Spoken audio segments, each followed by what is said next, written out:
Вака одбележуваме 10 години приказни што ставаат траги и прават промени. Наместо јубилејот да го собереме во еден ден, решивме да го претвориме во целогодишна низа од мали но значајни моменти како денешниот. Веруваме дека најубавите постави се оние што се споделуваат, па затоа денот го поминавме со децата од домот 25 мај, подарувајќи се меѓусебно насмевки, дружба и убави спомени тука во Зоолошката градина во Скопје. Символично токму оваа година и Зоолошката градина одбележува голем јубилеј, 100 години постоење, што ја направи оваа средба уште попосебна.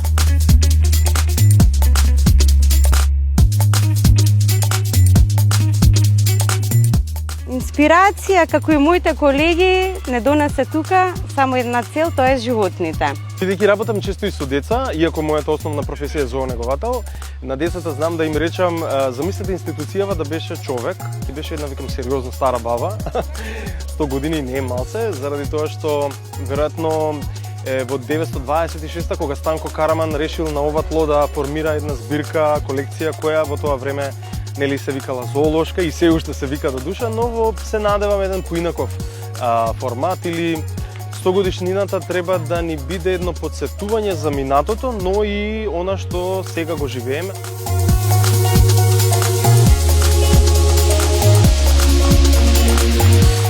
Природниот, да речем, непријател е ајкулата, морскиот лав.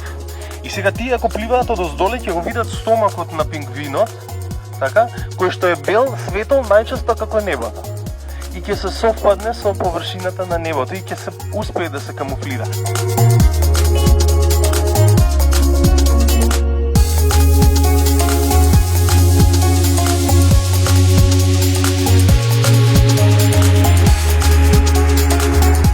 Ние како установа им пружаме секојдневна грижа, внимание на децата, тоа им е многу потребно за нивниот раст и развој.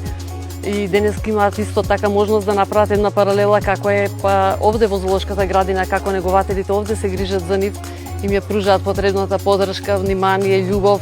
Децата денеска видоа едно многу убаво искуство, луѓе што се многу добро обучени, што си ја познаваат работата, што покажуваат многу љубов и грижа кон животните.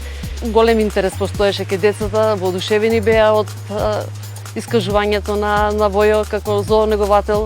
Мислам дека се роди и првите почетоци, сега децата покажаа голем интерес за тоа, би можело да биде тоа нивна идна професија.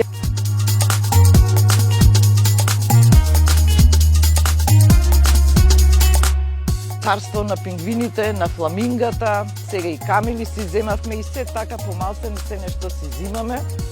Идејата или целта на нашата водич тура во градината е многу повеќе на тоа да мотивираме емпатија кај децата, сочувство со животните, некои од, да речеме, погрешно интерпретираните движења или активности на животните да пробаме да им ги преведеме, да ги доближиме, но и да мотивираме генерално емпатија кон природа и екологија, како повторно би успеале да им помогнеме на нив.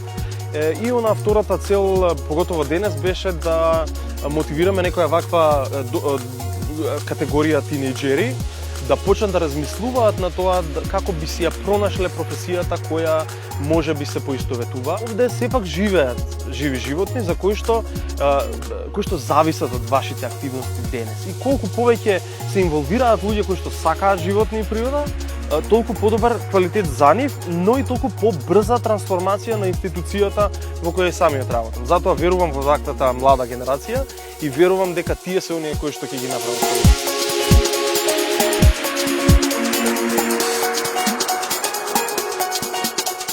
Искажуваме голема благодарност во име на установата на децата од денешната средба на вас, види вака, од причини што не секогаш сме во можност, нели, да им понудиме на децата вакво вид изненадување.